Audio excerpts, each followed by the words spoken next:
சமத்து குழந்தைங்களா இங்க வாங்க, நான் உங்களுக்கு ஒரு கதை சொல்ல போறேன். ஒரு ஊர்ல உங்களை போல ஒரு குட்டி பையன் இருந்தான். அவன் பேரு ராஜு. அவனுக்கு தோசைனா ரொம்ப பிடிக்கும். எப்ப பாரு அவங்க அம்மாவை கேட்டுட்டே இருப்பான், அம்மா அம்மா எனக்கு தோசை சுட்டு தாங்க சொல்லிட்டு. ஒரு நாள் அப்படிதான் அவனுக்கு தோசை சாப்பிடணும்னு ஆசை வந்துச்சு.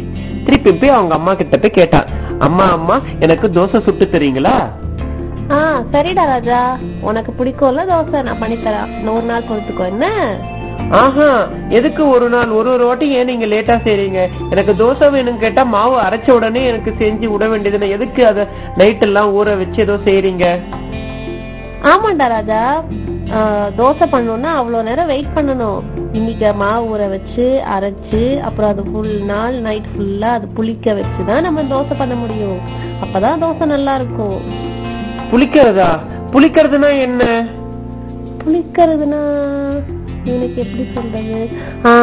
இங்க வா, உனக்கு காட்டுறேன். இப்ப அரைச்ச மாவு வந்து இந்த டப்பால இது வரைக்கும் இருக்கு இல்லையா, இதை விட 2 மடங்கா அது வந்து உப்பும், அதாவது நிறைய ஆயிடும். புரியுதா?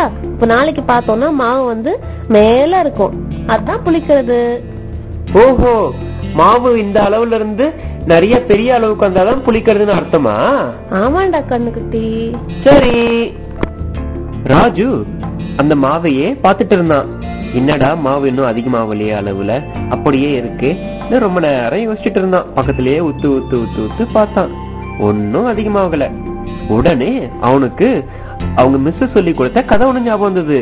உங்களுக்கும் தெரிஞ்சிருக்குமே, ஒரு ஜாடியில தண்ணி ரொம்ப கம்மியா இருந்தது. அப்ப காக்கா என்ன செஞ்சது? கல்லெல்லாம் போட்டு தண்ணிய மேல வரிச்சு குடிச்சது. உடனே இவனும் வெளியே ஓடி போனான். ஓடி போயிட்டு என்ன செஞ்சிருப்பான்? கல்லெல்லாம் பொறுக்கி வந்து தோசை மாவுல போட்டுட்டான். தோசை மாவுல போட்டுன்னு தோசை மாவு என்ன ஆச்சு? மேல வந்துடுச்சு. அம்மா அம்மா அம்மா இங்க வந்து பாருங்களேன், தோசை மாவு அதிகமாயிடுச்சு, புளிச்சிடுச்சு, இப்பவே எனக்கு தோசை விட்டுத்தாங்க என்று கத்துனான். என்னது, தோசை மாவு உப்பிடுச்சா? என்ன சொல்ற? இத வந்து பாக்குறேன் இரு. ராஜு அம்மா வந்து மாவா பார்த்தாங்க. அட ஆமா, அதிகமா இருக்கு. என்ன ஒண்ணுமே புரியலையே. நான் தான் சொன்னேன் இல்லம்மா, மாவு அதிகமாயிடுச்சுன்னா எனக்கு விட்டுத்தாங்க தோசைய.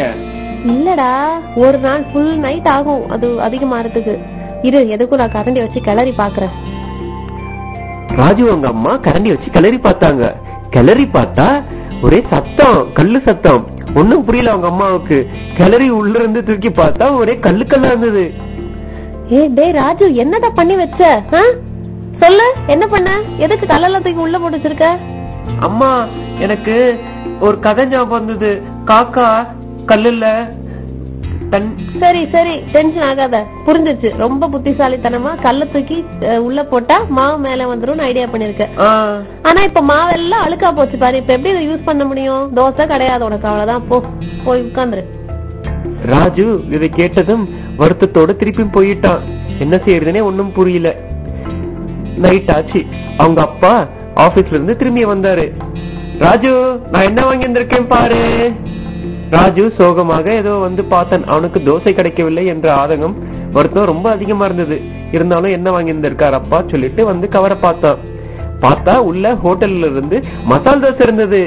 ஐயா என்று கத்தினான்.